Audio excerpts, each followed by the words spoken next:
Welcome to my channel Sonu special.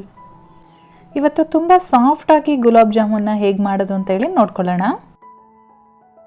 ಮೊದಲನೇದಾಗಿ ಜಾಮೂನಿಗೆ ಬೇಕಾಗಿರೋಂಥ ಪಾಕನ ready ಮಾಡ್ಕೊಳ್ತಾ ಇದ್ದೀನಿ. ನಾನಿಲ್ಲಿ 1/4 ಕಪ್ಪು ಸಕ್ಕರೆನ ಹಾಕ್ಕೊಳ್ತಾ ಇದ್ದೀನಿ. ಅದೇ ರೀತಿ ನಾನು 1/4 ಕಪ್ಪು ನೀರನ್ನು ಕೂಡ ಸೇರಿಸ್ಕೊಳ್ತಾ ಇದ್ದೀನಿ. ಸಕ್ಕರೆನ ಚೆನ್ನಾಗಿ ಕರಗಿಸ್ಕೊಂಡು ಅಂಟು ಪಾಕ ತೆಗಿಬೇಕು.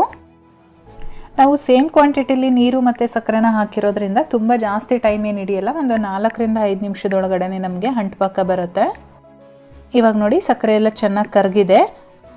ನಾನಿಲ್ಲಿ ಕ್ರಿಸ್ಟಲ್ ಶುಗರ್ನ ಯೂಸ್ ಮಾಡಿರೋದ್ರಿಂದ ನೀವು ನೋಡ್ತಾ ಇರ್ಬೋದು ಎಷ್ಟು ಕ್ಲಿಯರಾಗಿ ಕಾಣಿಸ್ತಾ ಇದೆ ಸಕ್ಕರೆ ಪಾಕ ಅಂತ ಹೇಳಿ. ಅದು ಜಸ್ಟ್ ನಮ್ಮ ಕೈಗೆ ಈ ರೀತಿ ಅಂಟ್ತಾ ಇದ್ದರೆ ಸಾಕು, ಅಷ್ಟು ಆದರೆ ನಮಗೆ ಸರಿಯಾಗಿರುತ್ತೆ ಪಾಕ. ನಮಗೆ ಒಂದೆಳೆ ಪಾಕ ಆ ರೀತಿ ಎಲ್ಲ ತೆಗಿಯೋಂಥ ಅವಶ್ಯಕತೆ ಇಲ್ಲ ಜಾಮೂನ್ಗೆ. ಇವಾಗ ರೆಡಿಯಾಗಿದೆ. ನಾನು ಸ್ಟವ್ನ ಸ್ವಿಚ್ ಆಫ್ ಮಾಡಿಕೊಂಡು ಇದನ್ನೊಂದು ಸೈಡಲ್ಲಿ ಒಂದು ಲಿಡ್ ಕ್ಲೋಸ್ ಮಾಡಿ ಇಟ್ಕೊಂಡಿರ್ತೀನಿ. ನಾನಿಲ್ಲಿ 175 ಗ್ರಾಮ್ದು MTR ಅವ್ರದ್ದು ಗುಲಾಬ್ ಜಾಮೂನ್ ಪ್ಯಾಕೆಟ್ನ ತೊಗೊಂಡಿದ್ದೀನಿ. ಹಾಗಾಗಿ ನಾನಿಲ್ಲಿ 1/4 ಕಪ್ನ ಸಕ್ಕರೆ ಯೂಸ್ ಮಾಡಿದೆ. ನೀವೇನಾದರೂ 200 ಗ್ರಾಮ್ ತೊಗೊಂಡ್ರೆ 2 ಕಪ್ ಸಕ್ಕರೆನ ಹಾಕ್ಕೊಳ್ಳಿ. ಈ ರೀತಿ ಗಂಟುಗಳೇನಾದ್ರು ಇದ್ದರೆ ಕೈಯಲ್ಲಿ ಬಿಡಿಸ್ಕೊಳ್ಳೋಣ ಅದನ್ನು, ಅಥವಾ ನೀವು ಜರಡಿಸ್ಕೊಳ್ಬೋದು.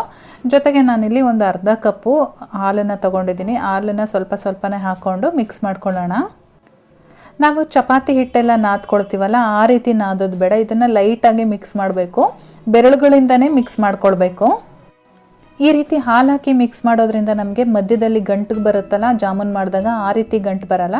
ನೀವೇನಾದರೂ ನೀರು ಹಾಕಿ ಮಿಕ್ಸ್ ಮಾಡ್ಕೊಂಡ್ರಿ ಅಂದರೆ ಆ ರೀತಿ ಗಂಟು ಬರೋ ಚಾನ್ಸಸ್ ಇರುತ್ತೆ. ಮತ್ತು ಈ ರೀತಿ ಲೈಟಾಗಿ ಮಿಕ್ಸ್ ಮಾಡಬೇಕು ನಾವು. ಅಥವಾ ನೀವು ಗಟ್ಟಿಯಾಗಿ ಚೆನ್ನಾಗಿ ನಾದ್ಕೊಂಡ್ರಿ ಅಂದರೂ ಕೂಡ ಅದು ಮಧ್ಯದಲ್ಲಿ ಗಂಟು ಬರುತ್ತೆ. ಹಾಗಾಗಿ ಈ ಟಿಪ್ನ ನೀವು ನೆನಪಲ್ಲಿಟ್ಕೊಂಡು ಜಾಮೂನ್ ಮಾಡ್ಕೊಳ್ಬೇಕಾಗತ್ತೆ. ಇವಾಗ ನೋಡಿ ಚೆನ್ನಾಗಿ ಮಿಕ್ಸ್ ಆಗಿದೆ. ಇದನ್ನೊಂದು ಬೌಲಿಂದ ಕವರ್ ಮಾಡಿಬಿಟ್ಟು ಒಂದು 15 ನಿಮಿಷ ನೆನಿಲಿಕ್ಕೆ ಹಾಗೆ ಎತ್ತಿಟ್ಟಿರ್ತೀನಿ. ಇವಾಗ ಒಂದು 15 ನಿಮಿಷ ಆದಮೇಲೆ ನಿಮಗೆ ತೋರಿಸ್ತಾ ಇದ್ದೀನಿ. ಕೈಗೆ ನಾವು ಎಣ್ಣೆ ಅಥವಾ ತುಪ್ಪ ಏನಾದರೂ ಆಯಿತು ಈ ರೀತಿ ಅಪ್ಲೈ ಮಾಡಿಕೊಂಡು ನಮಗೆ ಯಾವ ಸೈಜಲ್ಲಿ ಬೇಕೋ ಆ ಸೈಜಲ್ಲಿ ಬಾಲ್ಗಳನ್ನ ಮಾಡ್ಕೊಳ್ಬೇಕಾಗತ್ತೆ. ನಮಗೆ ಈ ರೀತಿ ಜಾಮೂನ್ ಬಾಲ್ನ ಮಾಡಬೇಕಾದ್ರೆ ಅದು ಕ್ರ್ಯಾಕ್ಸ್ ಆಗಬಾರ್ದು, ಎಲ್ಲೂ ಒಡೆದೋಗಿರಬಾರ್ದು. ಆ ರೀತಿಯಾಗಿ ನಾವು ರೆಡಿ ಮಾಡ್ಕೊಳ್ಬೇಕಾಗತ್ತೆ. ನೋಡಿ ನಾನು ನಿಮಗೆ ತೋರಿಸ್ತೀನಿ ಹೇಗೆ ಬಂದಿದೆ ಬಾಲ್ ಅಂತ ಹೇಳಿ. ಈ ರೀತಿಯಾಗಿ ಇದ್ದರೆ ನಿಮಗೆ ಎಲ್ಲೂ ಕೂಡ ಜಾಮೂನು ಒಡೆದೋಗಲ್ಲ. ಇವಾಗ ನೋಡಿ ಈ ಸೈಜಲ್ಲಿ ನಾನು ಎಲ್ಲ ಬಾಲ್ಗಳ್ನೂ ರೆಡಿ ಮಾಡಿ ಇಟ್ಕೊಂಡಿದ್ದೀನಿ. ಇವಾಗ ಪಕ್ಕದಲ್ಲಿ ಎಣ್ಣೆ ಕೂಡ ಕಾಯೋದಕ್ಕೆ ಇಟ್ಕೊಂಡಿದ್ದೀನಿ ನಾನು.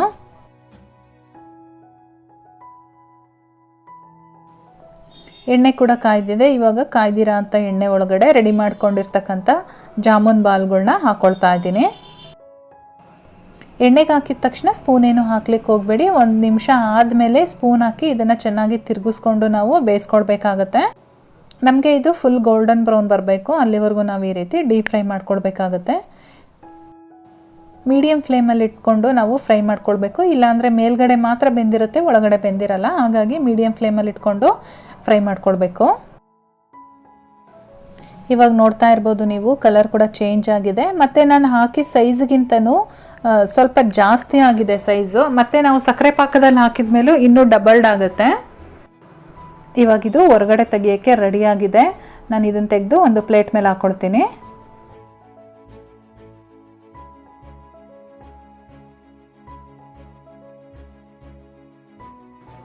ಇವಾಗ ನಾವು ತೆಗೆದು ಒಂದು 2 ನಿಮಿಷ ಆದಮೇಲೆ ಸಕ್ಕರೆ ಪಾಕದೊಳಗಡೆ ಹಾಕ್ಕೊಳ್ಳೋಣ. ಸಕ್ಕರೆ ಪಾಕ ತುಂಬ ತಣ್ಣಗಾಗಿರಬಾರ್ದು, ಸ್ವಲ್ಪ ಬಿಸಿ ಇರಬೇಕು. ಅಥವಾ ನಿಮ್ಗೆ ಏನಾದರೂ ತಣ್ಣಗಾಗಿದೆ ಅಂತ ಅಂದರೆ ಒಲೆ ಮೇಲೆ ಇಟ್ಕೊಂಡು ಸ್ವಲ್ಪ ಬಿಸಿ ಮಾಡಿಕೊಂಡು ಜಾಮೂನ್ ಬಾಲ್ಗಳನ್ನ ಅದರೊಳಗಡೆ ಹಾಕ್ಕೊಳ್ಳಿ. ಈ ರೀತಿ ಎಲ್ಲ ಬಾಲ್ಸು ಹಾಕ್ಕೊಂಡಾದಮೇಲೆ ಒಂದು 2 ಗಂಟೆಗಳ ಕಾಲ ನಾವು ಅದರಲ್ಲೇ ಬಿಡಬೇಕಾಗತ್ತೆ. ಒಂದು ಲಿಡ್ ಕ್ಲೋಸ್ ಮಾಡಿ ಒಂದು 2 ಅವರ್ ಆದಮೇಲೆ ನಾನು ನಿಮಗೆ ತೋರಿಸ್ತೀನಿ.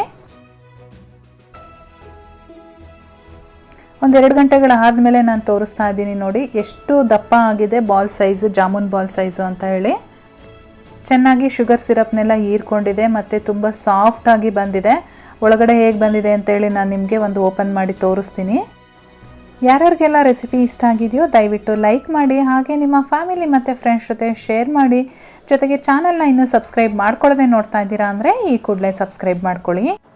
ನೀವು ಒಳಗಡೆ ನೋಡ್ತಾ ಇರ್ಬೋದು ಎಲ್ಲೂ ಕೂಡ ಗಂಟು ಆ ರೀತಿ ಬಂದಿಲ್ಲ, ತುಂಬ ಸಾಫ್ಟಾಗಿ ಬಂದಿದೆ. ನಾನು ಹೇಳ್ಕೊಟ್ಟಿರೋ ಅಂಥ ಇವತ್ತಿನ ಟಿಪ್ಸ್ನ ಫಾಲೋ ಮಾಡಿ ಸಾಫ್ಟಾದ ಜಾಮೂನನ್ನು ನೀವು ಮಾಡಿ. ನಾನು ಮತ್ತೆ ಸಿಗ್ತೀನಿ ನಿಮಗೆ ಇನ್ನೊಂದು ಈಸಿ ರೆಸಿಪಿಯೊಂದಿಗೆ. ಅಲ್ಲಿವರೆಗೂ bye bye, take care, thank you for watching.